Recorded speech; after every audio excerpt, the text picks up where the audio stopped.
Hello, everyone, and welcome to Getting to Know Your Friends. Today, on this episode, is Dale Maxfield, one of my amazing friends, guys. And you should be clapping at home if you're not, because this guy, Dale... You should be clapping at home. You should be. Oh, no. Or if you're not clapping at home in your cars or anywhere that you're listening to this, Dale will know, because he'll have some sort of technological way of finding out. Yes. So... but thank you for being on the show finally, Dale. I always mention you at every episode at the end, and now we put a face to the name. I'm normally sitting in the background somewhere trying not to laugh. Yeah. Having a great time. So I'm glad this is finally happening, because I mean, it's been a process in the making, and we've been doing a lot of content stuff lately, you and I, with both of us. It's been fun. It's been a lot of fun. So I'm excited to get even more into getting to know you. So, of course, I'm your host, Zach Rowland. I forgot to mention because I'm super excited to have Dale with me. But we're going to get to know Dale a little bit more because he's a friend of mine and he's really great. So let's start at the beginning. Oh, man. So where are you from? So I briefly lived in Quincy, Illinois. And then I actually, consider that I grew up in Highland, Illinois. I did live in Belleville for a little while. We lived in Evansville, Indiana for a little while. Yeah. But where I come from is kind of an interesting story in and of itself. Let's hear it. So, my parents, my dad was a Franciscan brother. He went to seminary high school to become a priest. Wow. And my mom was actually a novitiate, so she was on her way to becoming a nun in the Catholic Church. Wow. And they met at Quincy College at church and ended up eventually in a relationship and got married and had me. And so both of my parents were sort of like on the road to this like celibate Catholic lifestyle. And then they weren't. And then they had 5 kids because that's what Catholics do. Sure. My mom's the middle of 15. Oh, wow. So, 15? 15.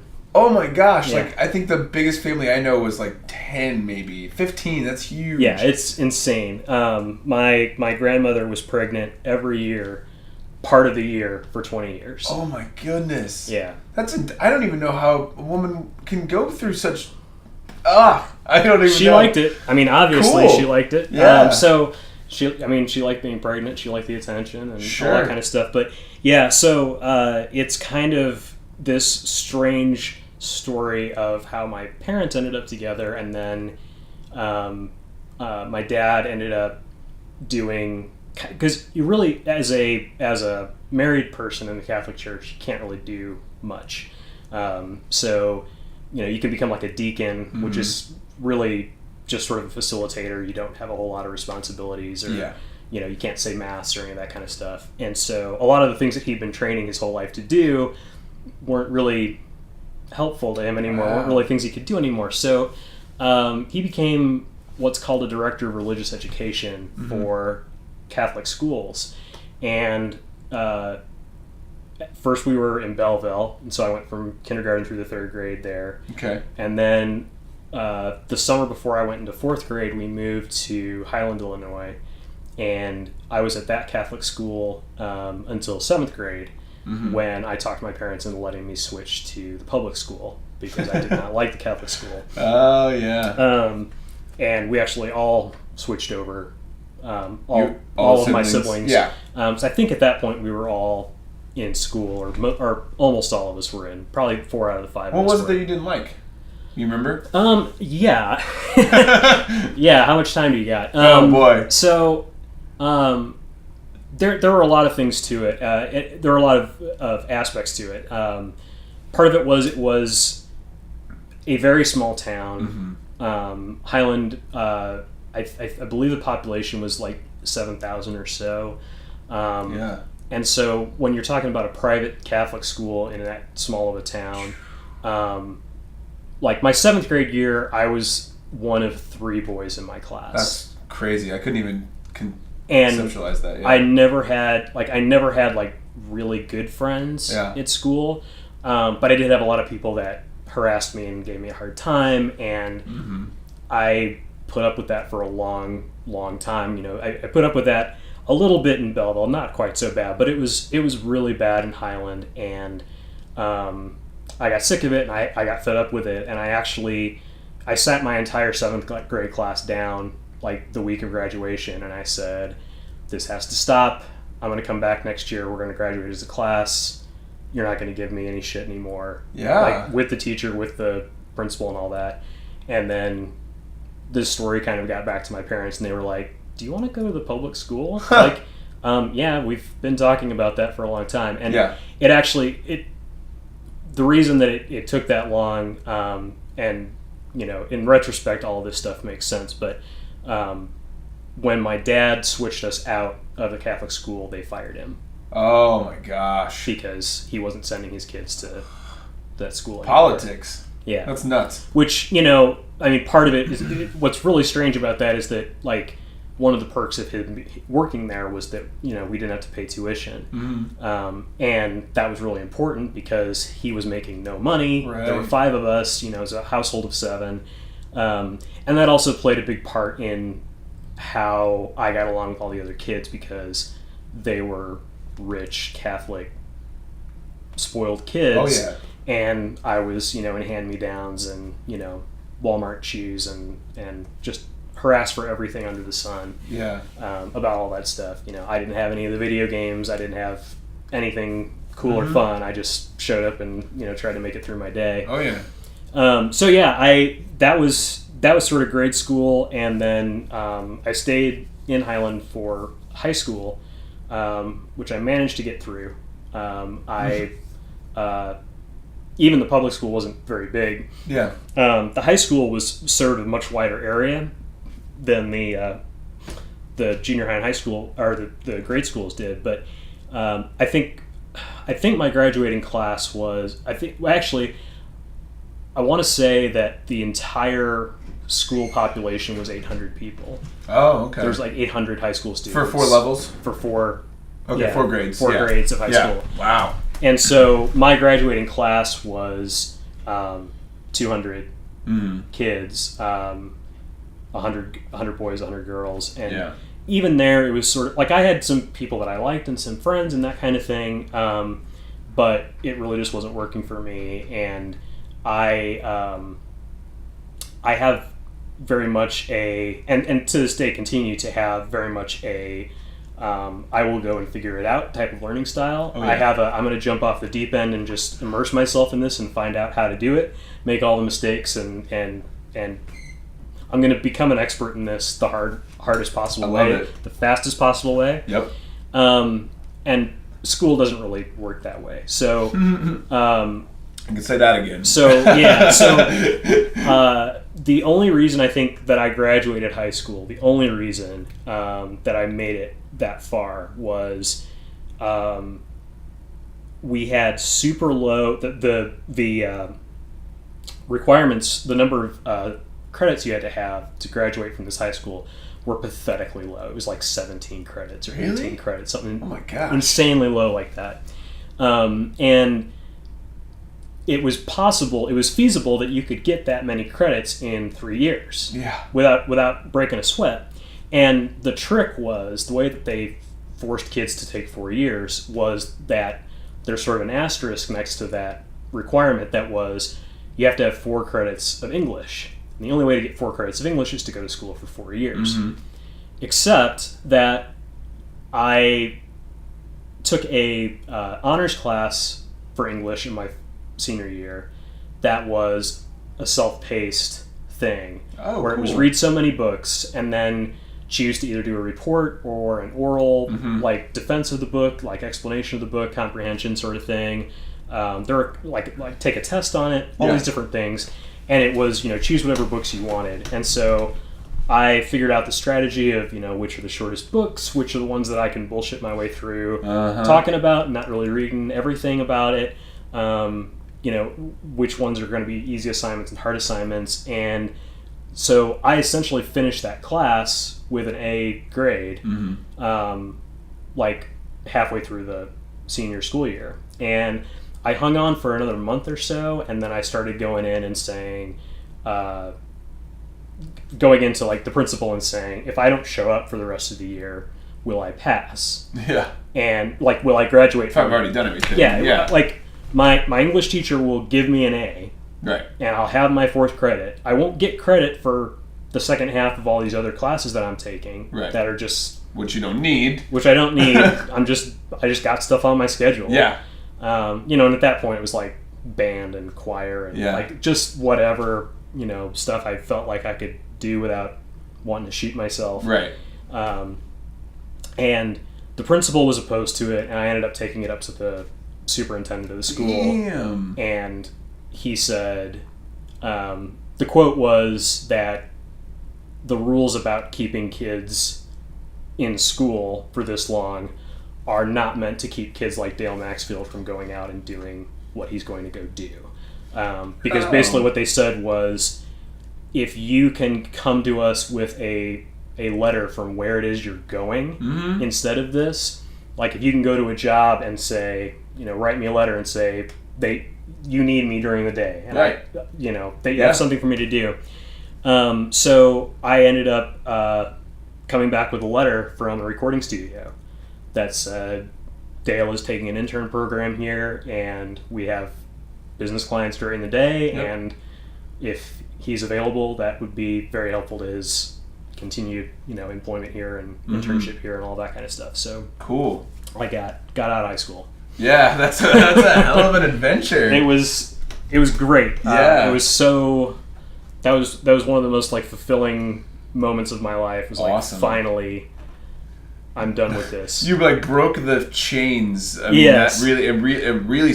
I love this. You stuck it to them almost to the point where they had to. It's like the superintendent had to acknowledge the fact that you were just smarter than everybody else. Well, and it's something that I've never. That feeling, that lesson, that process has been something that I've applied to everything else I've done in my life, which is, if you want to do something and you know what it is, if you're focused and you know what it is that you want, you're not just like, I kind of want to be a musician, or I kind of want to be in a band. If it's, I want to learn how to be a recording engineer so that I can be around musicians all the time, get better at all this stuff, and be able to record my stuff at night. If you have that level of a goal, and that's not even really a long-term goal, it's a short-term, like, maybe a year or two of my life that I'm going to spend doing this, getting good at it. There's always the direction that people sort of lay out for you, which is, well, you put in your time doing this, you sort of learn the ropes a bit, and you pay your dues. Exactly. You pay your dues, and you get eventually you kind of work your way up through this. And my process has always been, I just keep asking until someone says yes. So if someone says to me, well, you need to go pay your dues and do a couple of albums and learn how to do some other stuff, or they say, well, we'd really like you to stay in high school, for the rest of the year. It's like, I'm just going to keep asking. There's no point in me not asking until I find somebody that wants to say yes to that, and just never settling for less than what I really want. Yeah, so. That's good. That's a good life lesson to learn, especially at that age, because so many people don't get that. I think I might have gotten that at one point, but then I lost it for a while. Yeah. And now I'm getting back to it. But because it's important to do the things that you want to do. And it really is. I've got to get that same mentality down, It really is. And I paid for that in a lot of ways in my 20s too. As hard as my grade school and high school process was with bullying and all the other crap that I put up with. Sort of skipping college and going straight into recording, which led me into web development, which led me into advertising, which led me into video and IT and all this other stuff. Yeah. I missed out on a lot of the social things that you do through college. Sure. I didn't meet a lot of people my age for a long time. I went straight into the workforce, and I was working with people that were at least 15 years older than me. Oh, yeah. Wasn't old enough to go out to the bars, wasn't old enough to do any of that kind of stuff. And so, and I also was, in a lot of respects, I knew what I wanted. Like, I knew what I wanted in a girlfriend, for example. And that there was never a 20-year-old girl that was interested, happened. or that was interesting Yeah. to me in that way. There was no one my age that had it together like that. Sure. That knew what they wanted and knew who they were and It's tough. all that kind of stuff. Yeah, So, yeah. For me, like, you know, I know you talk about how kind of 30 is when you sort of get things together and sort of figure things out. Mm-hmm. For me, 30 was more like everyone else finally like caught up. Like it was finally a thing where I wasn't hanging out with people 10 years older than me to get what I needed. It was more like, oh, you guys, I remember you guys. Yeah. I hated you guys 10 years ago, but now we're cool. Right. Thanks for getting your shit together. Yeah. Yeah. Way to, you know, live. You got through your first marriage, and now we're good. Like, you actually have done something. I have not gone through that process. Yeah, but like but you've I get it. Yeah. Yeah. You've had something that matured you. Yeah, that yeah, wasn't yeah. just, you know. That's so insipid. interesting. Absolutely. Like, I always wonder if it's how people experience life as children, what they go through to set their like goals and determination factors. You know, like, do they let that beat them down, or do they rise above and overcome and do that kind of stuff? Because I always felt that way. Like, I always felt like I was going to get beat down in some way, shape, or form for whatever reason. I got bullied. Yeah. And then I always wanted to overcome the adversity. I always took the challenge as a challenge, and to like be like, okay, well, that's how you feel, or that's how you're going to act. Right. But I'm going to get this far and faster, and then we'll see who's laughing. Yeah, exactly. You know? Yeah. That's awesome. Like, you figure out your own stuff, man. I'm not here to solve your problem. I'm really not. Yeah. I'm not, you know. Yeah. You know, do your thing. I'm going to do my thing. Right. Yeah. So where has that all kind of led you? Like, I know we've kind of had conversations about you've been here and there and here and there. Yeah. What was next? So I did. It was my earlier in my senior year. Our choir director had this idea to do a concert of all original music. So the choir was actually writing the songs for the performance, and I submitted 2 songs that got put on the final performance. One was a piano solo that for some reason, like, this is a choir concert, but I was allowed to play this piano solo in. And the other one was a choir piece that I wrote. Mm-hmm. And as they were talking through, like, you know, what else could we do to make this even better? Like, how can we improve this whole experience for everybody, make it more exciting? I suggested getting it recorded. Getting it professionally recorded live that night, putting out a CD, and trying to like fundraise with it to buy more equipment for the choir and that kind of stuff. And they were like, that sounds like a great idea. They were like, everybody was really excited about it, but they were like, but I have no idea who we would call or how we would do that. Yeah. And I had a, you know, whatever the local paper, it might have been like a Spotlight magazine or, you know, one of St. Louis's like Riverfront Times or something like that. Sort of like the Pitch in Kansas City. Yeah, something more local. But they had ads for this place called Keywood Portable Studio, and it was a fully fledged recording studio that they could take mobily and set up and record you wherever you were. Wow. Come out and record your concert. So the school hired them, and they came out and did the show, and I got introduced to those guys and ended up, you know, going out there to do the mixing process and all of that stuff for that choir CD. So it's immediate hands-on almost. Yeah, and I basically talked them into letting me have an internship.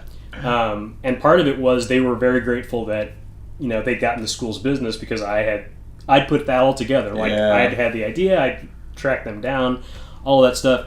So, and I was willing to come in and work for free, obviously, you know, as an intern. And so I just went and really got into that, really started learning all of those things. And that kind of started another pattern in my life, which is I go and I try something that I think I really want. Mm-hmm. And I think it seems on the surface to be a perfect situation where, you know, at the time I was 17 years old, and I was recording, you know, I had a band in high school of my own this like really progressive, crazy band. Progressive in like what genre? I mean, like progressive rock, like 70s Genesis kind of stuff. Yeah. Like 8-minute songs with movements and fun stuff like that. No one loved it, but we had a good time.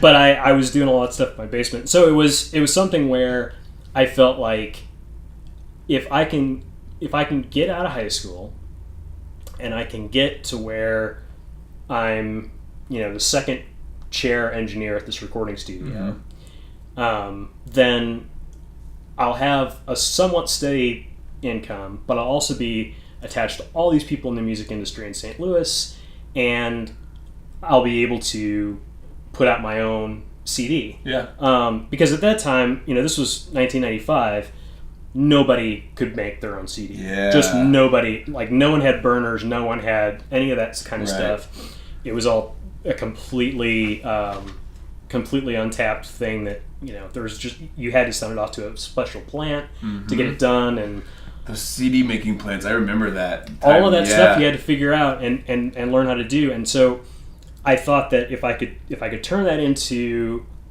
something that would just sustain me, then I could do the recording and writing and performing and stuff that I wanted to do as part of that, and have this whole life that was built around music. It was built around engineering and performing.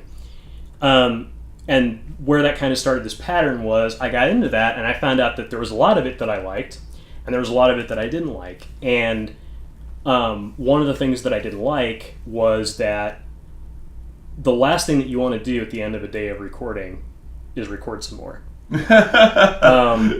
rehearse a band, or have anything enter your eardrums. Like, you just want silence. You just want to even television, okay, like just something that you can pass out and just not concentrate on. Because engineering is a very, like, you're really just using your ears like as hard as you can, and really concentrating on all this stuff. And your brain is working at a capacity that you're not normally functioning at. So it's very, very logic intensive kind of stuff. It's like you're sitting there doing a math problem all day. And so I saw that part of it. I also saw that the money didn't really come from the bands that were coming in and recording. It was coming from the corporate stuff. And where the money was in the corporate stuff was this very, very niche sort of thing called digitizing, which was all the rage at the time, like in the 90s. But basically what it was taking vocal recordings of people talking, cutting it up in a Unix computer, so it's all text-based, and you're like trimming milliseconds. And do they even still have Unix around? Oh yeah. Okay. Yeah. I haven't heard of that, and like I don't even know why forever. But I get you. The internet's all based on Unix. Yeah. But it's Mac OS is actually a Unix-based operating system. Yeah. But it's basically recording and programming IVR systems, automated voice response. So when you call Southwestern Bell and that voice says, press 1 for this, press 2 for that.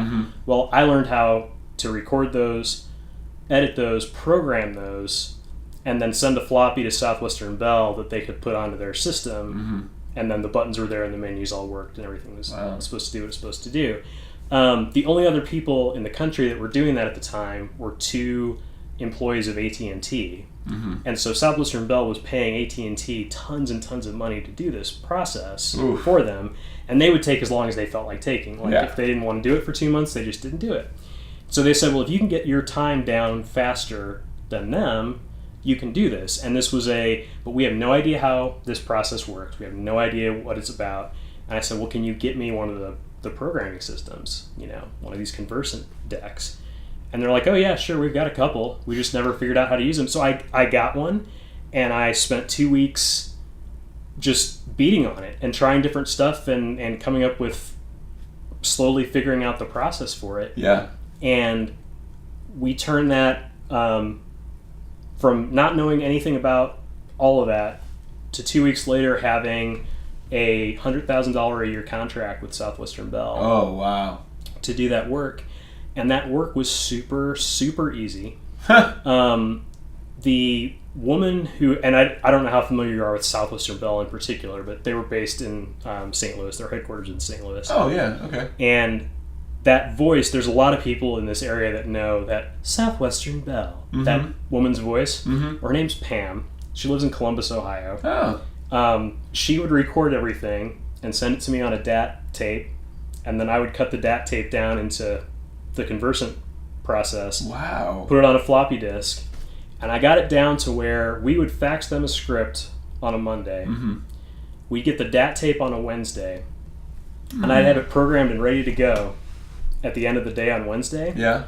And we would send it in the following Monday. We would wait and send it in the following Monday. And so we were already super fast compared to AT&T, but we were also building in this like buffer. Yeah. And so whenever every once in a while they would come along and they'd say, I know this is crazy, but if there's any way we can get this like Friday instead of Monday, oh man, we'll do what we can do. Yeah. I'd like go hand deliver it on Friday, like I just finished it. And we were heroes, and it was great. Golly, that's so great. And that was the first time. That was like just after I turned 18. That was the first time I actually had regular access to a computer at all. Because we never had one at home. I never owned a computer until I was in my 20s. Wow. But I actually ended up eventually working in IT and running my own IT business. So. Right. I got as deep into computers as you could get. Sure, for a long time. Yeah, you didn't have to start out heavy because once you found your way into it, once it found, and it found its way to you, you were just immersed immediately. And it was one of those things where, if I had gone to college and gotten a computer science degree, which I never would have done, I never would have figured out as quickly that recording wasn't the thing, that music wasn't the thing.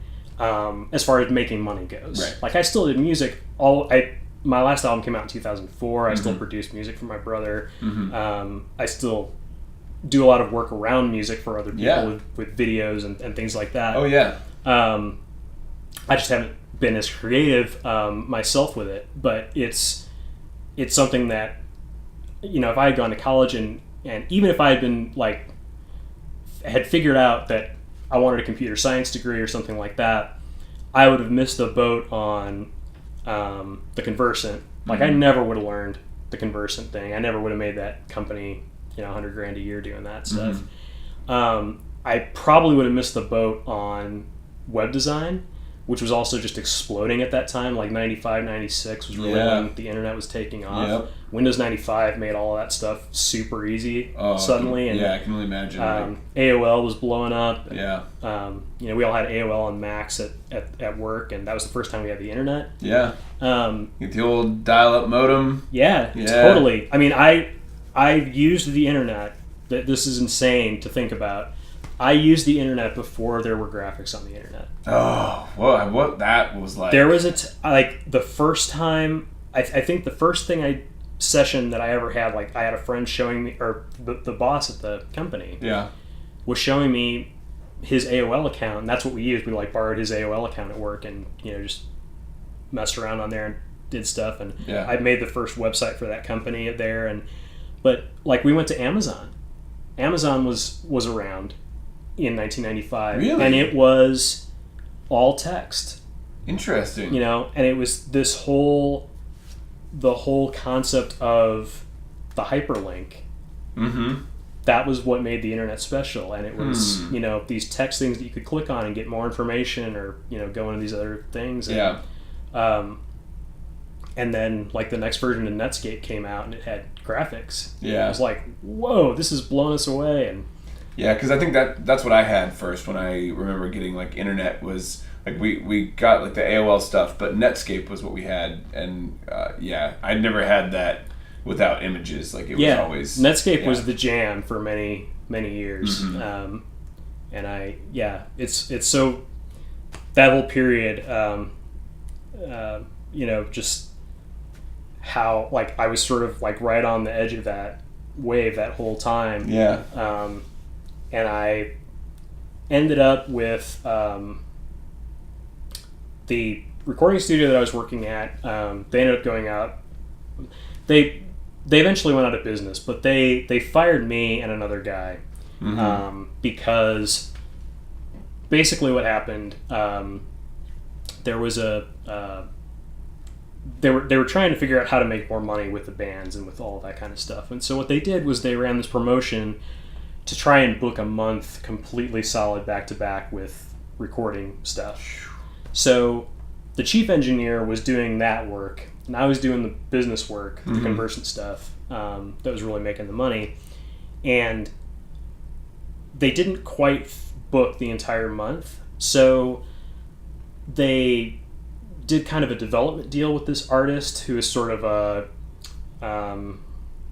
like a Mariah Carey type of singer, like that sort of style. Yeah. It was like R&B, I guess. Yeah, I mean, it's like that, Something. like top 40 pop sort of thing. Yeah. And they brought her in basically to fill make sure the entire month was full. But it was like this development deal where we were bringing in people to write songs for her, and she was singing, and we were working up the whole like package of producing this person. She had a falling out with the chief engineer, and it basically came down to she was acting like a diva, and he was overtired and wasn't putting up with it. And it came down to something like she asked him to like get up and go get her some water, and he was like, I'm calibrating the tape that you're about to record on. You know where the water is. Go and get the water. Yeah. And so he got fired. Ugh.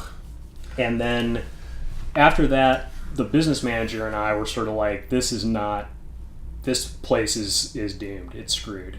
We don't have a chief engineer. All we have is this contract. They bought this huge warehouse space. So the contract, I mean, $100,000 sounds like a lot of money. Right. It was not paying the bills. Like, it was not enough to cover, the 4 or 5 people that worked there and all this space and all this equipment that we bought, and I built the recording studio. Yeah. Like, they came in and had drywall, and we were putting up drywall, and like, I learned all of that stuff too. Damn. And we got caught by one of the other employees sort of checking out other space and like thinking about going out on our own.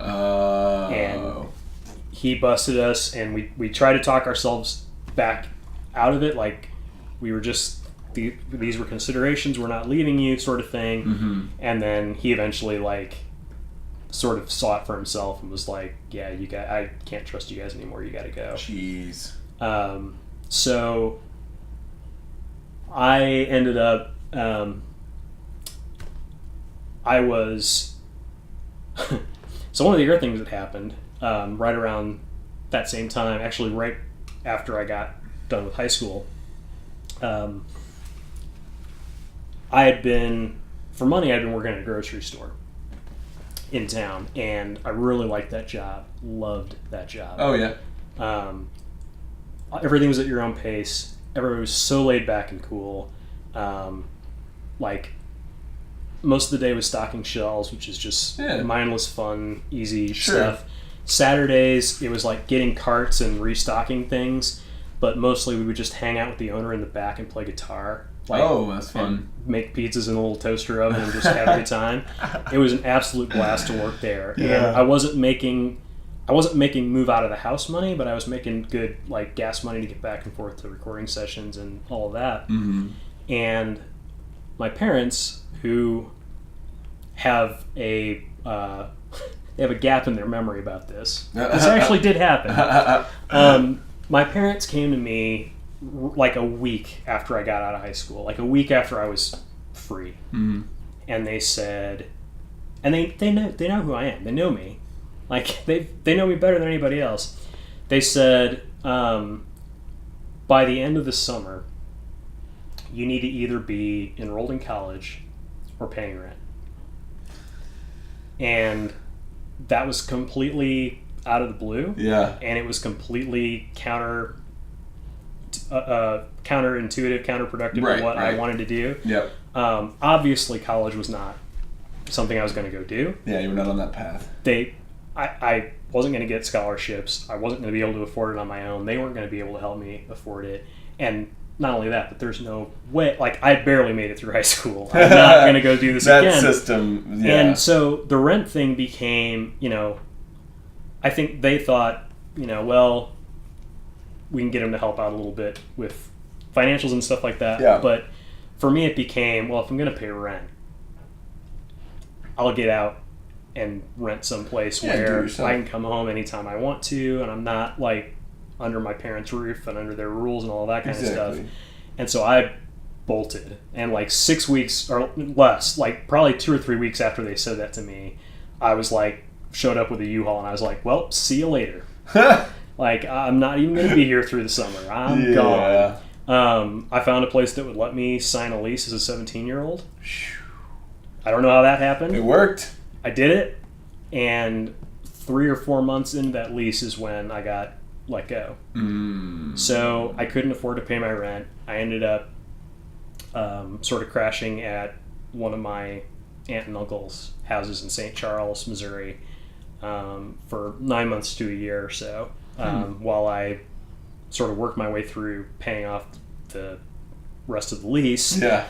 And then sort of getting to where I wanted to be, which was having enough money that I could go out on my own and get my own place. So, I worked at Quick Trip for a while. I worked at Genghis Formal Wear, renting tuxedos to prom kids and things like that for a while. Wedding parties. Yeah, jeez. And then I got this great job, my first IT job, where I had this idea when I was working at the tuxedo rental shop, because I'd had all this experience with the internet, right? Yeah. And programming, and we'd gotten into, like, before I left there, I'd gotten into like video editing and flash animations and stuff like that, like really super cutting edge stuff for 95, 96.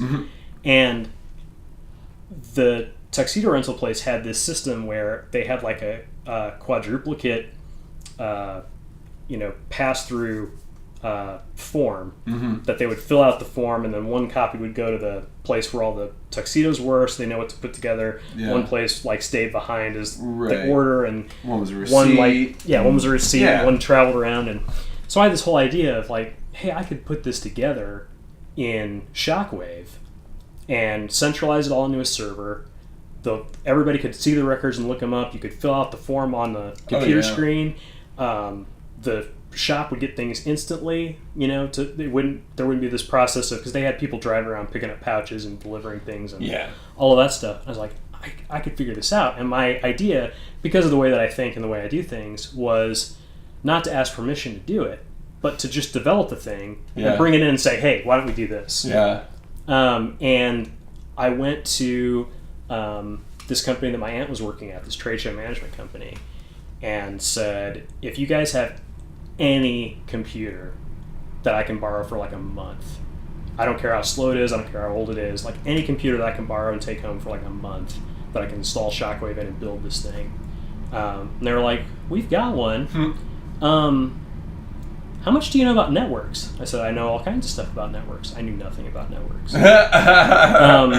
It's like, well, we're thinking about upgrading to Windows 95 and upgrading our 16-bit server to a 32-bit server, and we've got a BNC network, but we need help and all that kind of stuff. And I said, I think I can help you. And I took the computer and I drove back to the mall where I was working, and I went and got Networking for Dummies from Walden Books. And I went back the next week and interviewed and got a job there as their network administrator. Wow. And built my first network, and that's what I did for a living that was like 1998.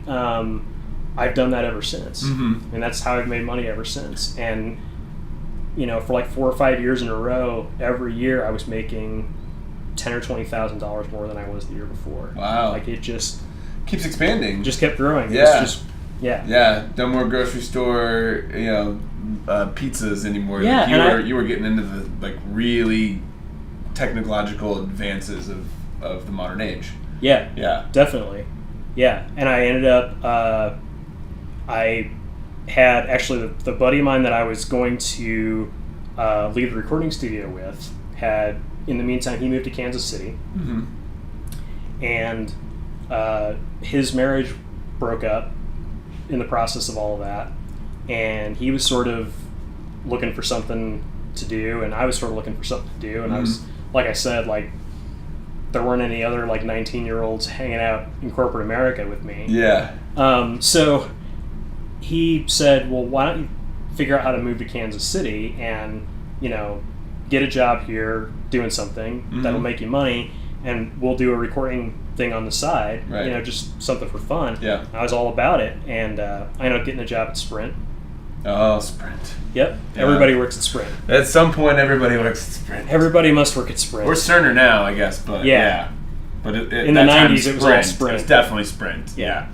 Yeah, I was there from 98 to 2000. Worked at Sprint. So you were here in Kansas City then by that point. I moved to Kansas City for that.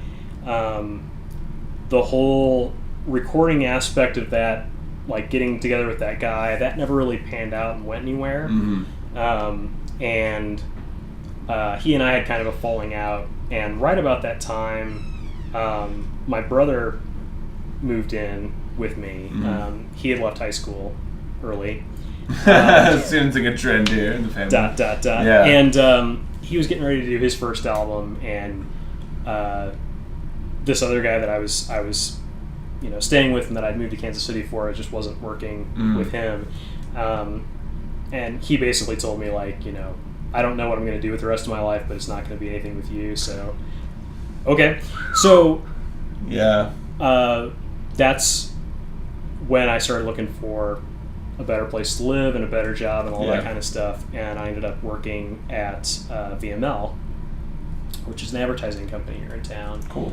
I worked there for almost 5 years. I started out as what they used to call a technologist, but now it's more like a business systems analyst. Okay. And that's sort of the people side of web design and technology and that sort of thing, where you go and you find out what people need. You go and you find out, you know, solutions that would make things better for them, or you know, maybe they need a form to capture people that are interested in their product, or maybe they need, you know, whatever that was. Yeah, just I would go spec it all out and then hand it over to the programmers, and they would build it. And I did that for like a year or so, and realized that they had a pretty good handle on technology for that stuff, for what they were doing, because they're an ad agency, but they had this whole technology arm that was building websites and that kind of stuff. What they were missing was quality control. They were leaving all of their quality control up to the sales department. So it was basically, I would spec something out, the programmers would build it, we'd present it to the sales team, you know, all inside the company, and the sales team would look at it for a couple minutes and go, cool, and send it to the client, and then something would break, or something wouldn't be the way they wanted it, or wouldn't work the way they were supposed to. Yeah. And so I built a department there that was just quality control. And so all we did was test all of these things that they developed in-house. Interesting. And built that whole thing up. Wow. So, man, yeah. It's like one thing from scratch to the next thing just from scratch. Keep making them up. Yeah. Incredible. So so then that was like you said, that was after. So that was in like what, the 2000s then, early 2000s. Yeah, I started there in September. I actually started there a year before September 11th, 2001. Okay. So I started there in 2000, and I left like a month shy of my 5th anniversary. And I left to help out a friend of mine who had started an IT company, this development and IT company, and within a couple of months of doing that, of leaving and coming on to do that, I basically took over the company. Oh, wow. I bought him out and took it over, and I ran it from. I took it over in early 2005, and I ran it until I sold it in 2010. And I worked in it in sort of a consulting capacity until 2011. Dang. And then started just kind of doing the things I do now, which is I do consulting here and there, but nothing that I have to show up for every day. Right. It's all project work. It's all again, like a lot of niche stuff that other people don't do. So, like there's a number of different consulting firms in town that know if they need this specific kind of work done, they can call me. Yeah. And if the client's willing to pay what I ask them to pay, I will be there and I'll do it. Nice. But I charge enough that I don't get taken advantage of as far as like being put to work all the time. And it's also something where I can work 3 to 4 months of the year doing that stuff and then not have to work the rest of the year. That's so great. But you've worked so hard for it though. Like, I mean, to say the least, you put yourself into all of these situations to grow and expand and learn. Yeah. And so like, yeah, I love that. I love that, you know, like, and it's like, it's not even like this thing of being like, well, I'm just bored all the other time. Because then you find out these other amazing projects. I always have to have something fun to do. I always have to be learning something new,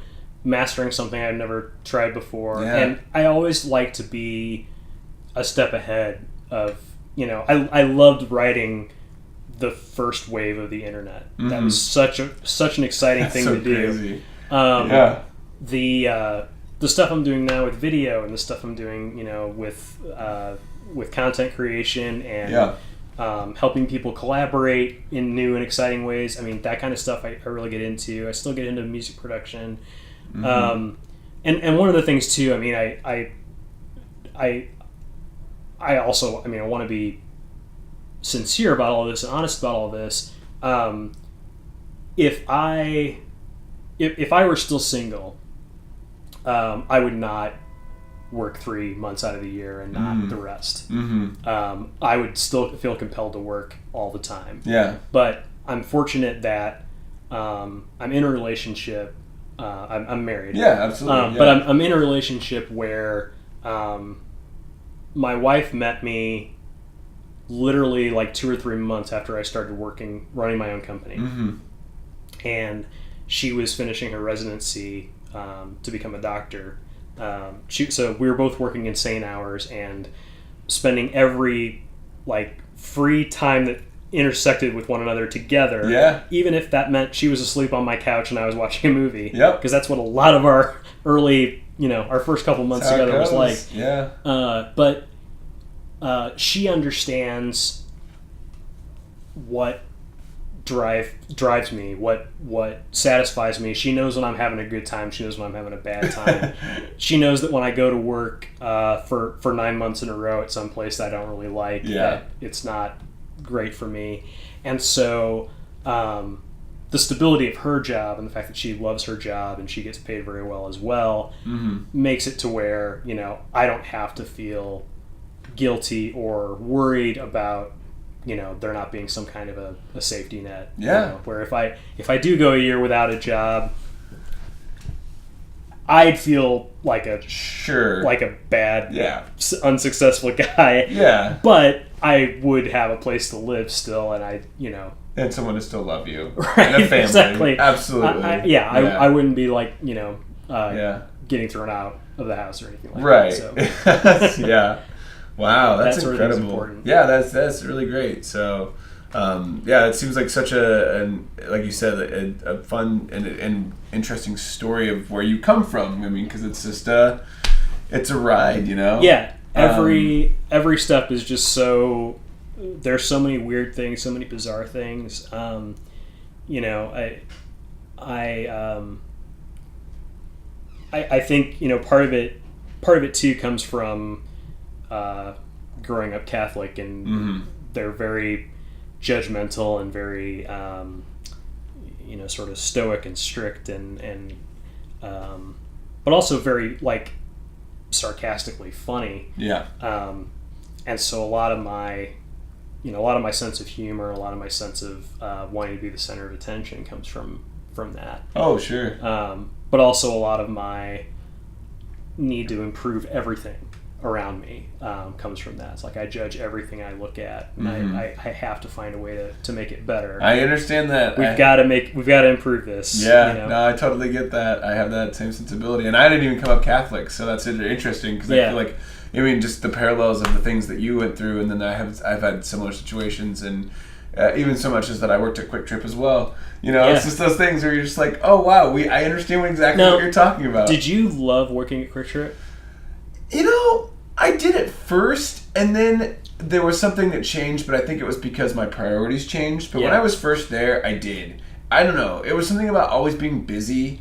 Like, it was always something going on. Like, you had to be doing this or doing that and doing that. And it set me... It was because it was one of my earliest jobs. It set me on a path to always look to do that. Yeah. Like, I never stopped trying to not be busy. So Quick Trip it's a unique experience to work there. Mm-hmm. And everything I said about the grocery store is true about Quick Trip, but even more so. It's even better of an experience. Mm-hmm. Because Quick Trip it's all corporate owned. Yep. So there's no, franchises, and you're not dealing with the owner of that store or any of that kind of stuff. Mm-hmm. You start out there as a clerk, and you come in and every day you do a shift walk. Yep. At the beginning and end of your shift, you go clean everything and restock everything and all that stuff. And you run the register when they need help, and you do your thing, and the employees leave you alone, the customers leave you alone. At that time in my life, honestly, if I could have advanced there quicker, I would have stayed a lot longer. Oh yeah, I would have stayed on to become a manager.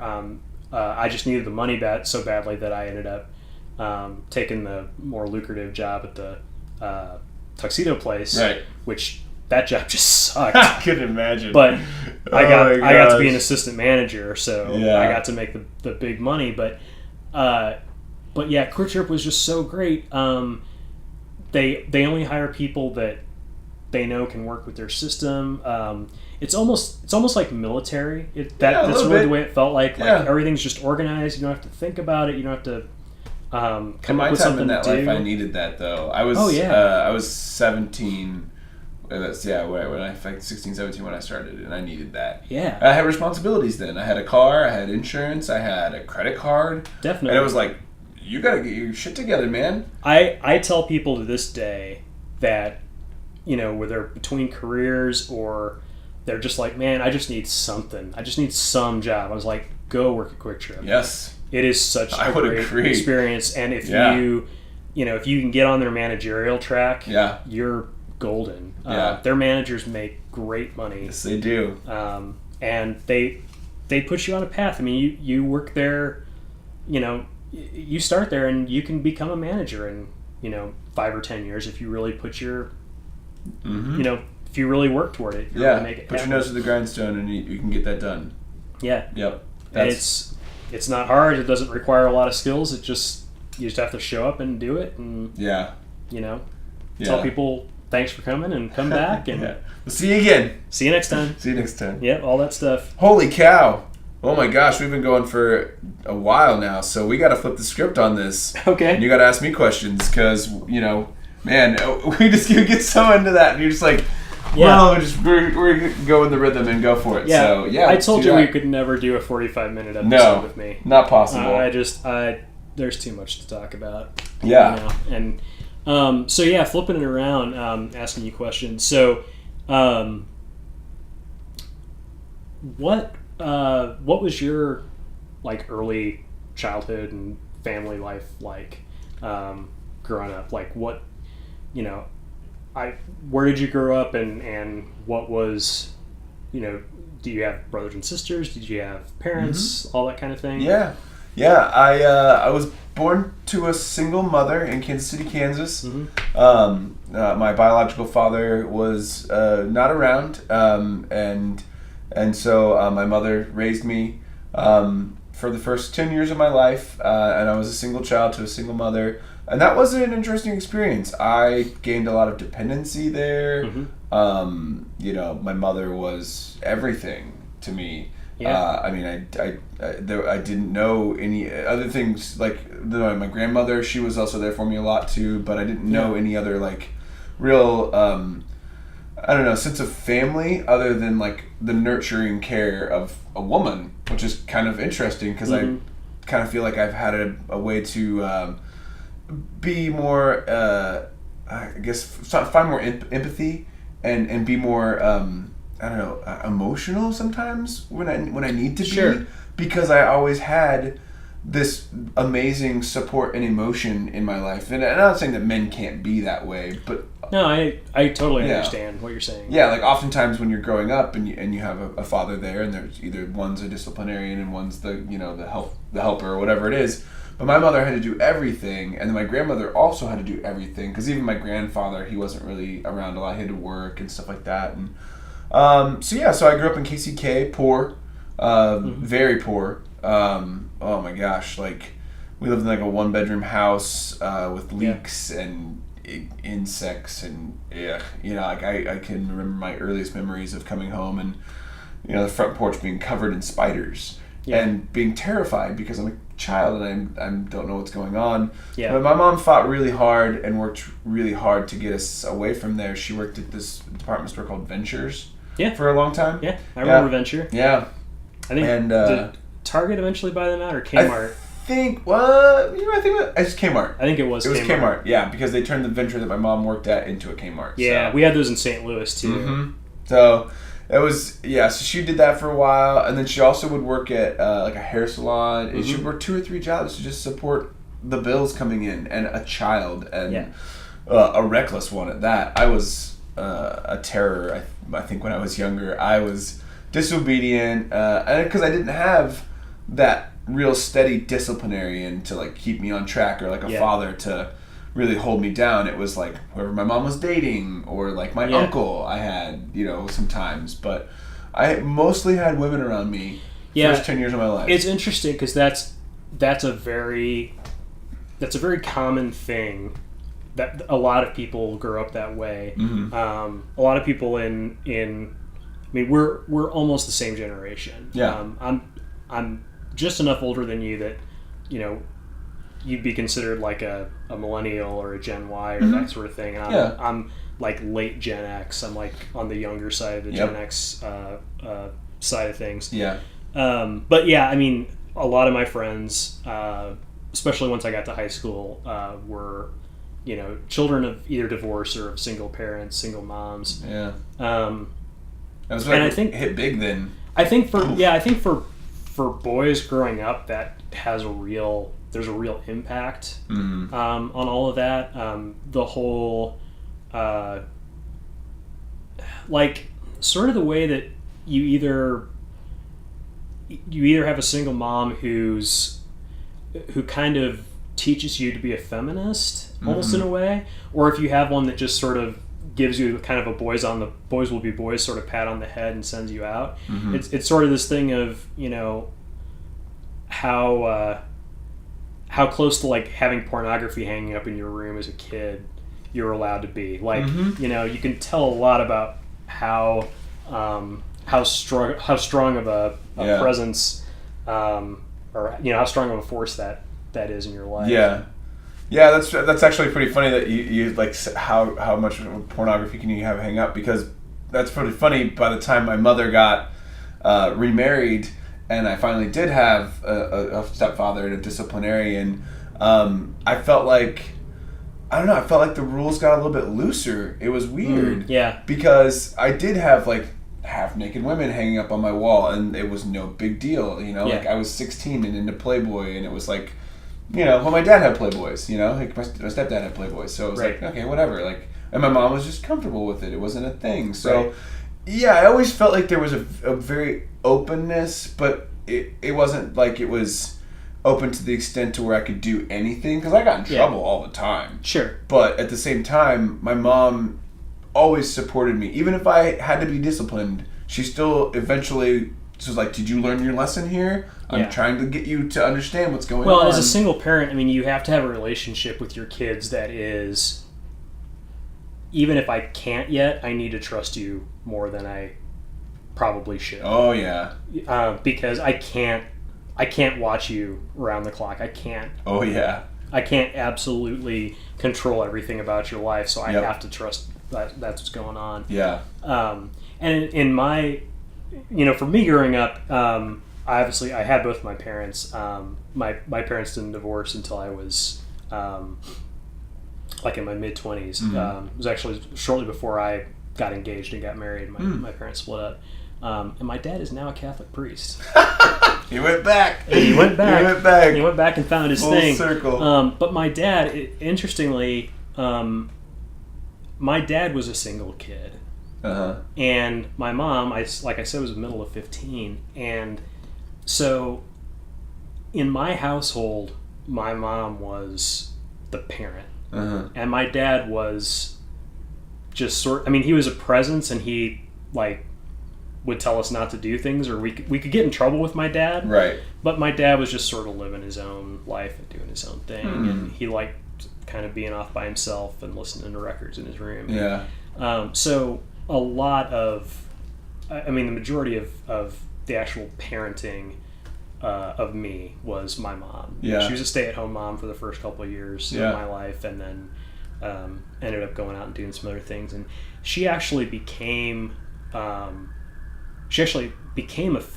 pretty strong feminist when I was like in high school. And so that was a really interesting thing to go through, where for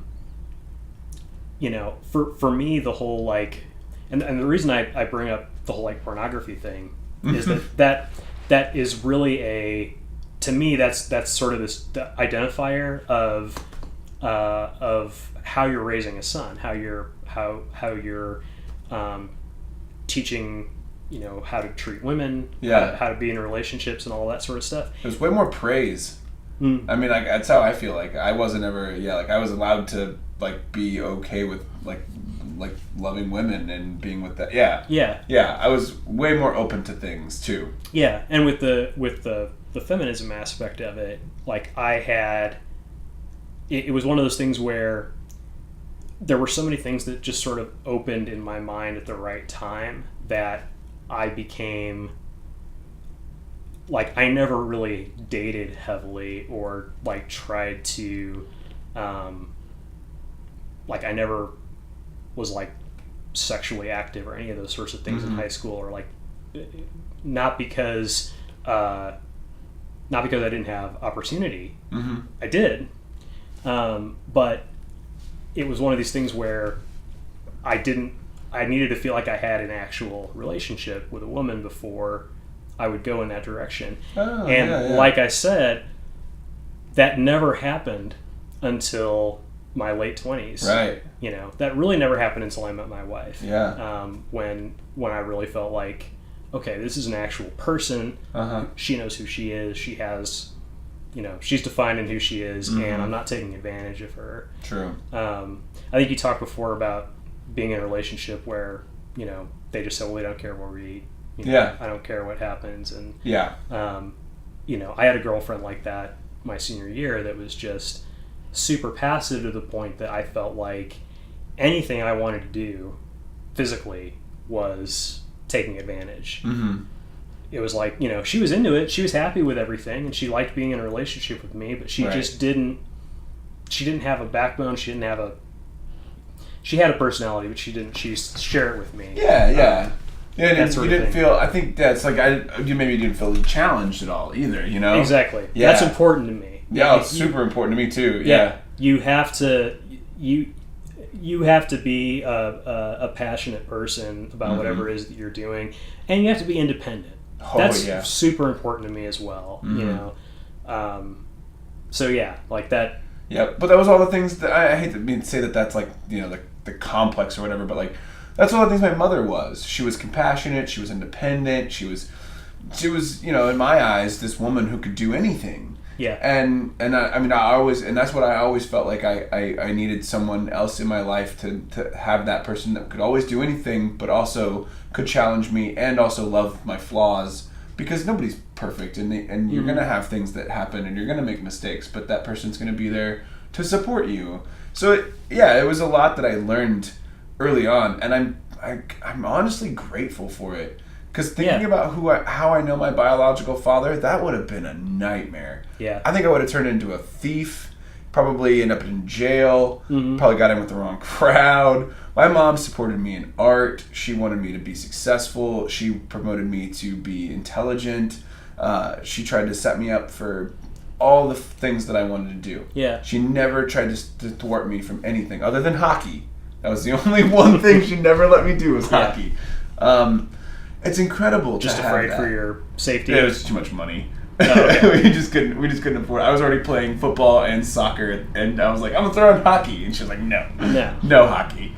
But yeah, that has carried over so much into my adult life to the point where I don't know, like I've done many crazy endeavors, like yourself. I've gone on and like I did this thing, and I don't know why I went to college. It wasn't for me either. Like I'm grateful for the experience, I guess, but I'm in more debt now with nothing to show for it than I ever was beforehand. Yeah. And I would have, had I just moved and gone and done what I wanted to do, which was, at the time, 18, I wanted to move to LA and be an actor. So I should have just moved to LA and at least tried it.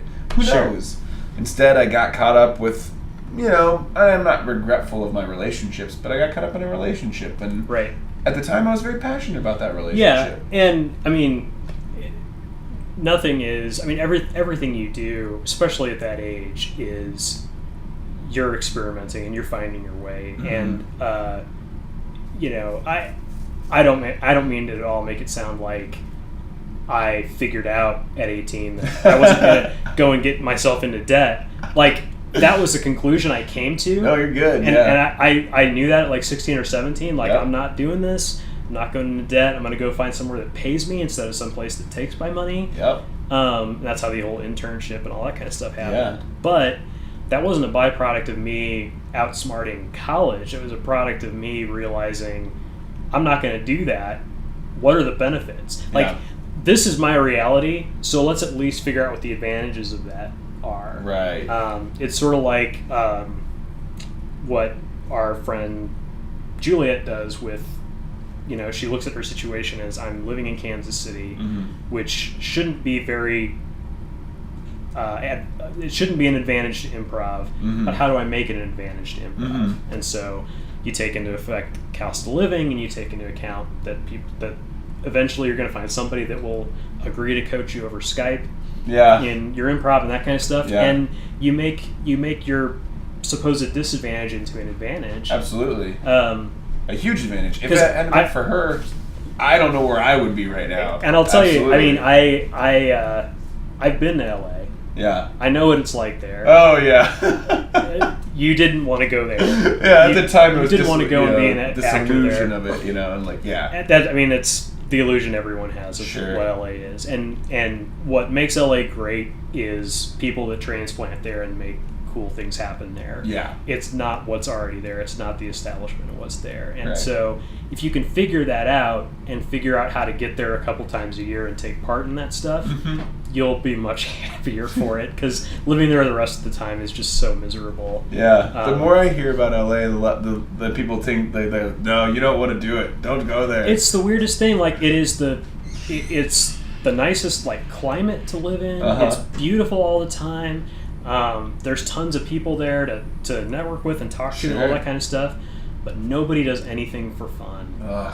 They go to work and they go home, and it kind of seems like a bigger, expanded Kansas City almost. Like, I hate to say it in that, because and people do stuff here for fun more now than I feel like we used to ever. Like, we've really kind of exploded the entertainment districts up. But Kansas City has, and I mean, my experience is. My Los Angeles experience is very recent. I've only recently started going out there and doing things. And I have a brother that lives there that has very much that life where he goes to work and he goes home and he watches sports and he goes back to work. And it's like you're living a lifestyle that you could live in Minneapolis. Oh, yeah. Right? Just you have much better weather. Yeah. But you're not taking advantage of the fact that you're in what's supposedly the entertainment capital of the world. Like, you're not taking improv classes, and you're not trying to get your own show, and you're not trying to finagle all that stuff. But none of that stuff is going to work there either, because you're competing against so freaking many other people. But I came from St. Louis, and St. Louis is so anti-art and so anti-community and so anti-trying things with each other. When my first CD came out, or when my first CD was finished, and I got it mass produced and all that kind of stuff, I brought it back to like people that I considered my friends in St. Louis, and they were like, "Well, how did you make a CD?"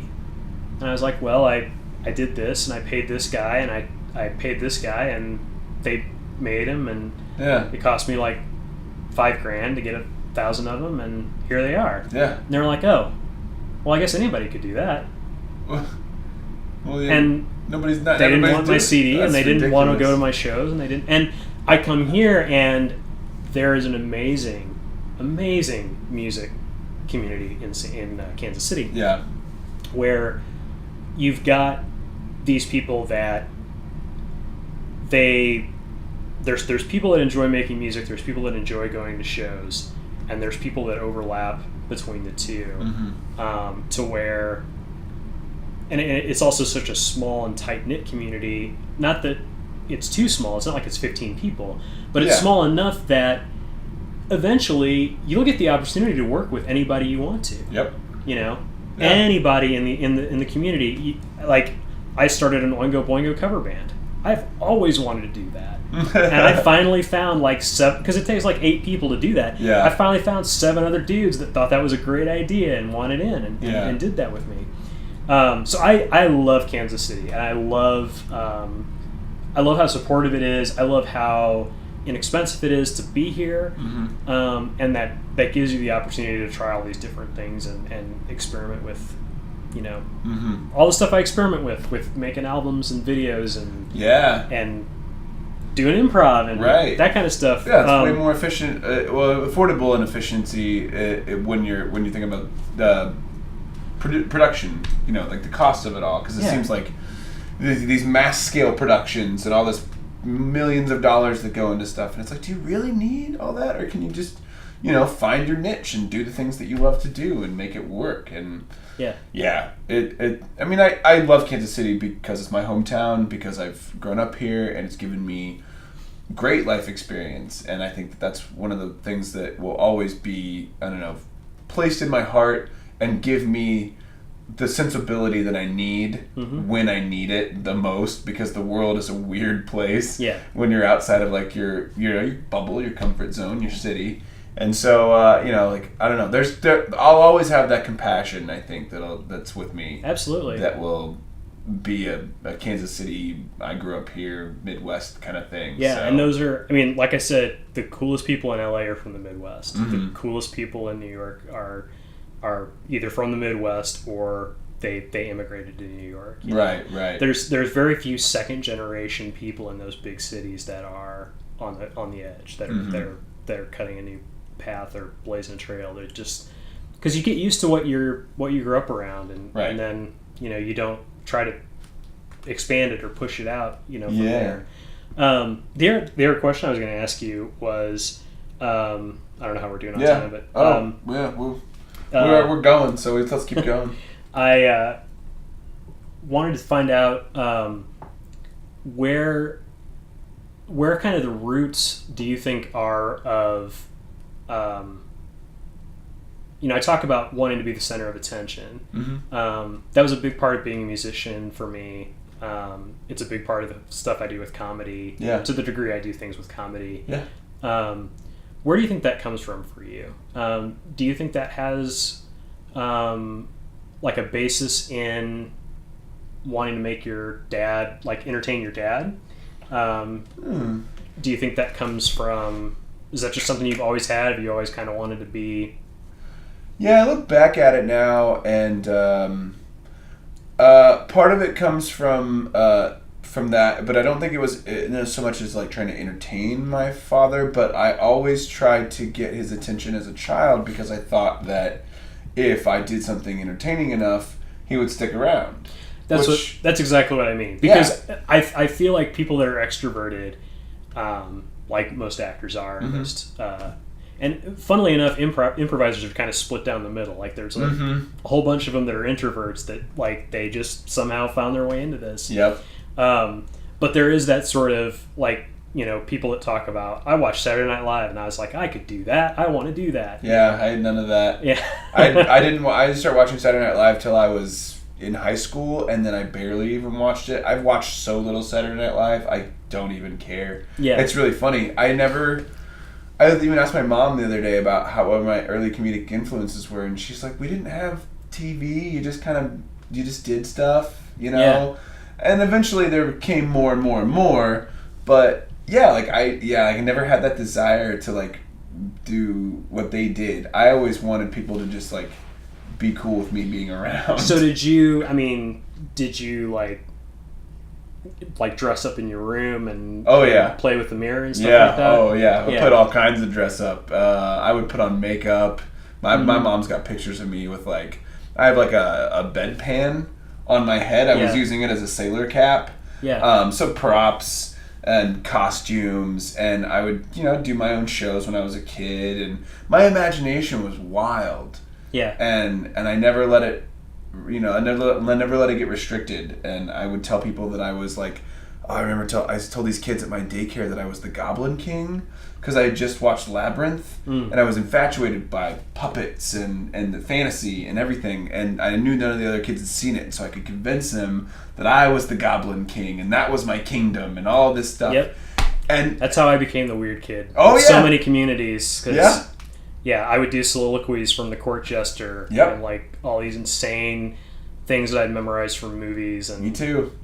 All of that kind of stuff. And it was, it's interesting because I, like, into like high school and early into like my 20s, like I knew, like I liked to perform, and I was always comfortable in front of a crowd. I was always comfortable making a crowd enjoy whatever I was doing, whether it was music or acting or, because I did a little bit of theater and stuff like that in high school.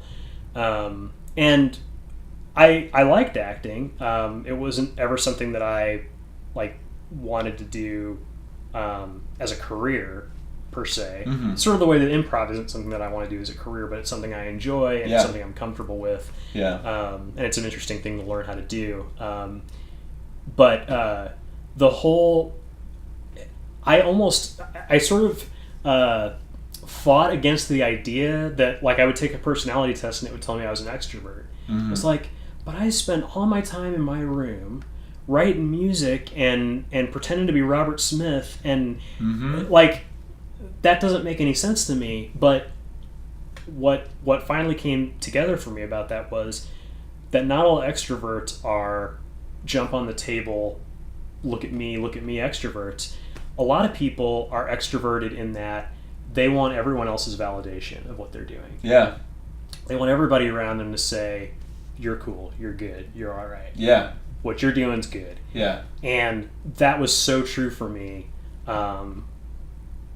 Growing up, it's still true today. It's still something that I need on a fairly regular basis. I need people to tell me, man, you're awesome, you're doing a great job, I love the stuff that you do. All of that stuff, that really feeds me. But I'm also like, I'm very fortunate in that I'm in a really good, solid marriage, and I have a great family and a great support system with friends and all that kind of stuff. To where I don't have a negative validation at the beginning of the day. Like I'm coasting on what I did last week, and so I'm still good. Yeah. And that I think I see a little bit of that in you too, where it's not so much that you're creating because that's just who you are, and you've got to be in front of people and all that kind of stuff. It's more about you want to make friends, and you want everybody around to be your friend, and you want everybody around to accept you and like you for what you're doing. Yeah, that's pretty much pinpoint it right there. I mean, that's a lot of it, because I do enjoy people, a lot of the times, and I don't really care for a lot of people that are I want to say big personalities, because I don't think I'm a big personality. I think I'm a fun personality, and big personalities freak me out because it's like they have to have so much. And I'm just like, can't you just be cool with what we got going on right now? Yeah. You know, let's just enjoy each other. Let's just enjoy this event, this experience, this moment. Absolutely. You know, and it's hard. And I've actually, I hate to say that, I dabbled in like big personality moments in my life to see how it felt, just because it's, you know, something to do. Something to do. And it never plays out. It makes me, I always feel like an asshole. Yeah. And I've been there too many times before. I have to. I know exactly what you're talking about. Yeah. Where you just you play that conversation back in your head, and you're like, I hate who I was when I did that. Let's not ever do that again. Yeah. Absolutely. And I will say, you know, like I think that's something that gets easier with time, that you get a little bit easier on yourself, but you also get more confident, and you know what works for you and what doesn't. You know what's going to get you into trouble and what doesn't get you into trouble. And honesty is really a huge part of that. Like really being honest with people about what your situation is like, and what you're trying to get out of what you're doing. You know, if you're stringing somebody along and you're saying, you know, I really want to be in this improv troupe with you, when what you're thinking is, I want to take that guy and start a writing group, and I don't care about the rest of this, but like play along with, you know, this game I'm playing to try and get what I want out of it. Right. It's like, no, just be honest and say what you want, and like, I'm willing to support you. Are you willing to help me with what I want to do? Right. And I think that's the key to having successful friendships. Oh yeah. Also, is that you're not using people, but you're not putting them in situations where they feel like you're not being a friend, you're not being true to them, you're not being, you know, loyal. And it's hard to give out the trust and loyalty to a lot of people, but you're also, you know, like you're doing it because, or at least I feel like I'm doing it because I want the biggest support system in the world. And there's nothing you can't do with a good support system. Yeah. You know, and the people that support you are the people that, you know, like will catch you when you fall. If anything happens, they'll give you that validation, but they'll also be honest with you if you're honest with them. That is so true, and that's the difference to me. Where that really clicked, where that really became, oh, that's how you make this whole thing work, was the realization that I'm not looking for an audience. I'm looking for friends. Yeah. I'm looking for collaborators. Yeah. I'm looking for people who are going to give me as much as I give them, and not worry about, you know, being a broadcast entity where it's just me talking and everybody else has to listen. It's, I'm helping you do something and you're helping me do something, and we're all having a good time doing what we're trying to do. And you know, I'm not trying to build myself up as being better at this than you are. Like, we're both experimenting, we're both figuring this out together. Hey, you know, let's try it, let's do it. Yeah. And it's been nothing but really fun, in my opinion. Like, honestly, it's scary to dive in and try to figure things out like that, because I don't like to fail. I mean, who does? You know, success feels good. It's you know, that trigger in your brain where you get all that like, I get it. You know, I mastered this. I know this. When you fail, and there's fear that starts to set in, and it's not the fear that's like you don't know what you're doing. It's the fear that like you can't overcome a specific thing, and so what does that lead to? Like, it's like, is that a domino effect? But it really isn't, because you have all those other people that are there to tell you, it's like, it's whatever, you know, like, so what? Let that thing go. Do the next thing, you know? Like, if you're a creator, if you're an artistic person, if you're passionate about what you do, you'll find the next thing. It's not that big of a deal. Yeah. So, because I'm so caught up in, like, the fact that I got degrees and I don't use them, and it's like, well, don't worry, you know, like, you'll figure it out, you know. Well, and no one around you is thinking, what's he doing with this? Exactly. What's he doing? That's so true. You know, no one thinks that way. You do that all to yourself.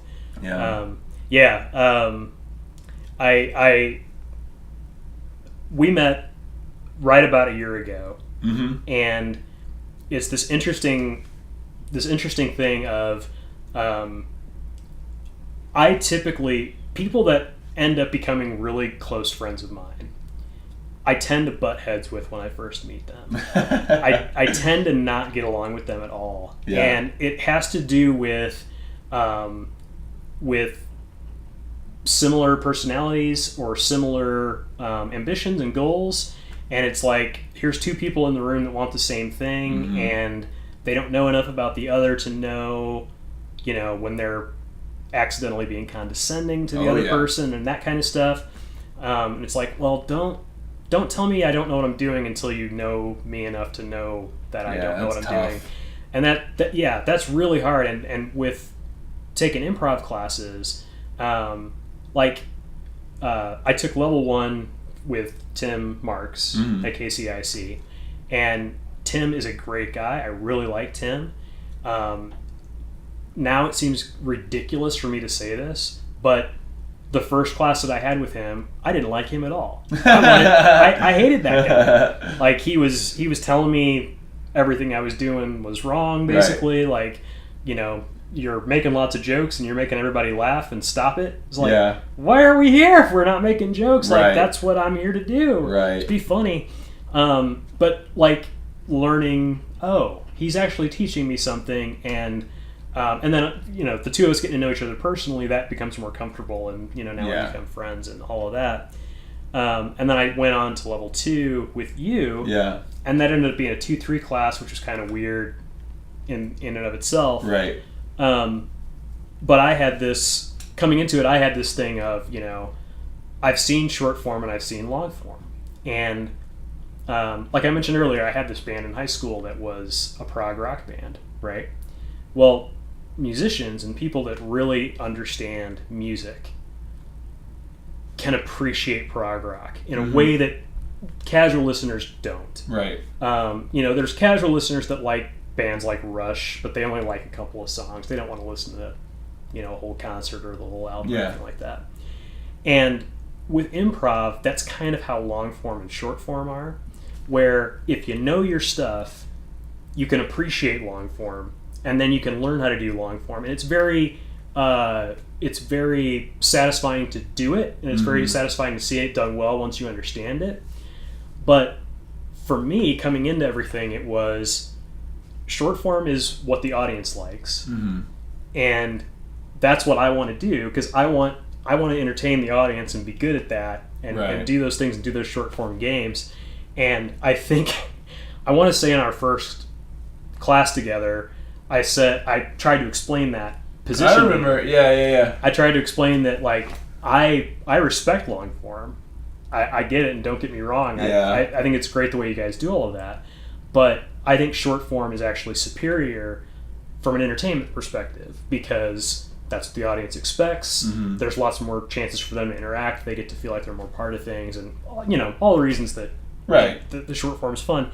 But it was also one of these things that was like, well, you're limiting yourself on how far you can go in improv. It's like, yeah, I am. But that's that's what I want. That's what you wanted. Yeah, exactly. You needed to have a chance to convey that, and then you also got put in the unfortunate situation where you were in a 2-3, where 2 should have still continued on with more advanced short form style stuff. Yes. And 3 should have been then getting into their curriculum into the long form. But I had to combine the two of them, and it was so difficult, and it was at a weird point in my life where I was just I was still learning, and I was trying to teach what I was learning, and again, it being, and I recall so many times of being condescending, and I didn't mean to be, but it was just like, there was something I figured out was like, it was, you had to get to know me a little bit better, I had to get to know you a little bit better, and once we got to that point, like, there were a couple of times where you would surprise me with something that you would say, like positively surprise me with something you would say. It'd be like, I can tell you're really good at playing the piano. Yeah. Like, you should think about doing musical improv with people, because it sounds like you could do it. It's like, well, yeah, I could. I'm not like trying to make that happen, but that's an interesting sort of thing. Yeah. And it's interesting to me how many of my friendships that start out that way where there's this sort of contentious beginning where if I give it enough time and then give it a little bit of space and then come back to it and I'm like, hey, you want to go do this? Yeah, let it go. And you know, for us it was when we started doing the movie reviews together, Oh, yeah. it was like, oh, we're not competing here. We're not, like, I'm not telling you I want something and you're telling me you want the opposite sort of thing. Right. We're just doing this thing that's fun, and you know, I know you can vamp if you need to vamp, like you can talk in front of a camera if you have to. Yeah. So, you know, we're totally comfortable with this, and this ends up working, and it's like, oh, we can take this whole artifice of, you know, student-teacher sort of thing out of it, and like cast it aside. Then you're just people. Then you're just friends. Now we're just friends. Yeah. No, it makes a big difference. It really does. So, yeah, that was an interesting experience, but definitely one to note because, you know, that's a commonality of sometimes how I make some of my best friends too. Is people that a lot of my best friends now that I think about it are people like when I first met them, I knew I was like, I'm not gonna like you. Yeah. And then, boom, you know, Christian.